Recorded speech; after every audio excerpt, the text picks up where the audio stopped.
Hey Woodbury, I am Miss Cryer and I am here doing Chapter 9 of our One Book, One School on the book called Clementine.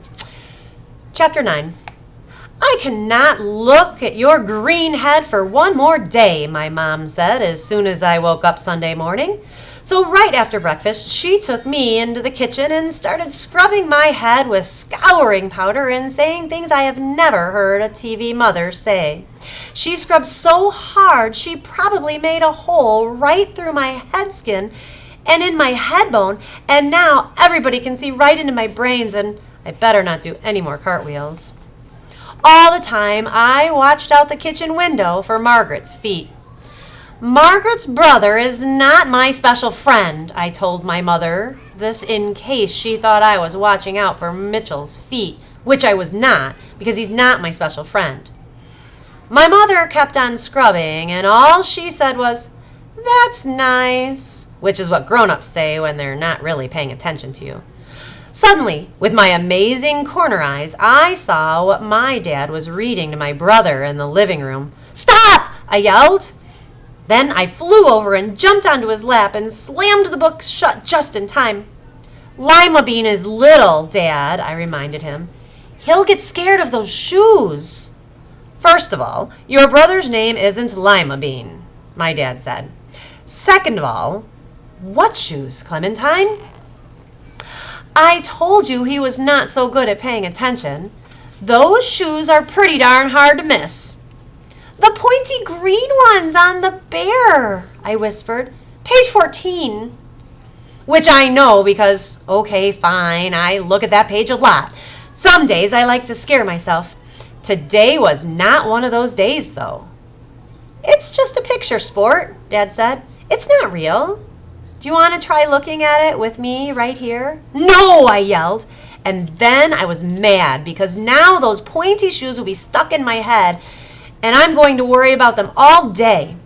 I jumped off my dad's lap and I ran back into the kitchen because I have discovered that lots of food are around. Cookies, hamburgers, pizza, donuts, cupcakes, apples, you name it. All the good stuff is around. I grabbed 2 slices of bologna and I bit them into a pair of glasses, which is a trick I invented and only I know, and you will too. Fold a slice of bologna in half and then bite right in the middle of it, the flat side. Do it again. Then slap the circles over your eye and you have bologna glasses. Here's a picture of it. And then, just because I'm such a good sister, and okay, fine, because I was still hungry, I made a pair for my brother too. "Here, Peapod," I said, climbing back onto my dad's lap and slapping my brother's pair onto his face. "Put on your glasses."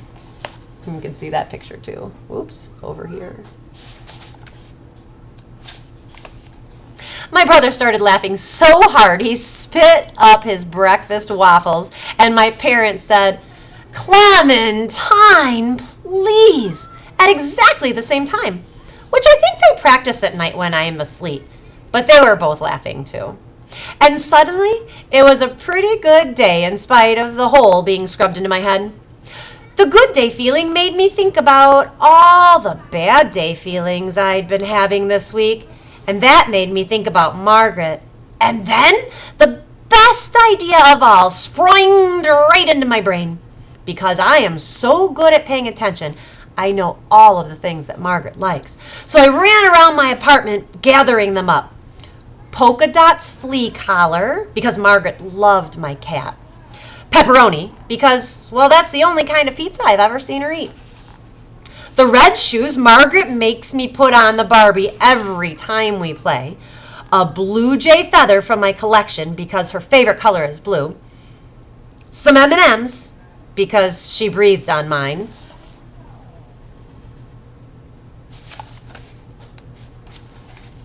My charm bracelet because she always makes I wish eyes at it. Lace ripped from my party socks because I borrowed them from Margaret one time and I forgot to tell her.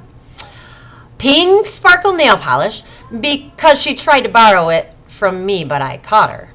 A dead bumblebee Yeah, I don't know why. And the rest of the red curly hair I cut off because that's how we got into all this trouble in the first place. Then I got my mother's favorite hat, a big bottle of glue, and my dad's aftershave, which Margaret and I loved to squirt all over us because it had such a heavenly aroma.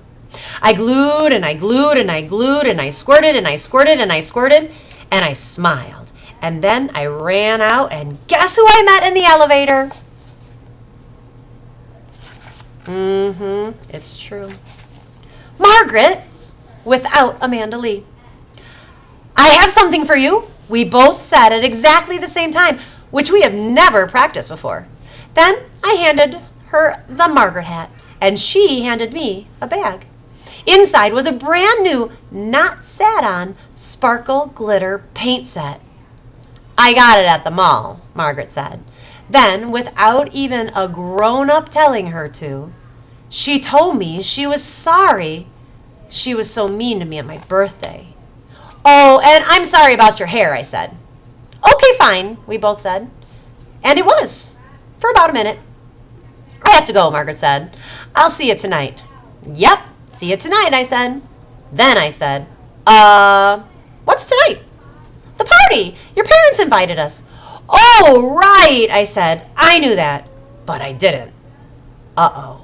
If my parents were having a party and I didn't know about it, that meant it was a surprise party.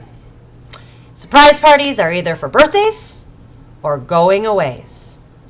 And it wasn't my birthday anymore. And that's the end of chapter 9. Hope you enjoyed it.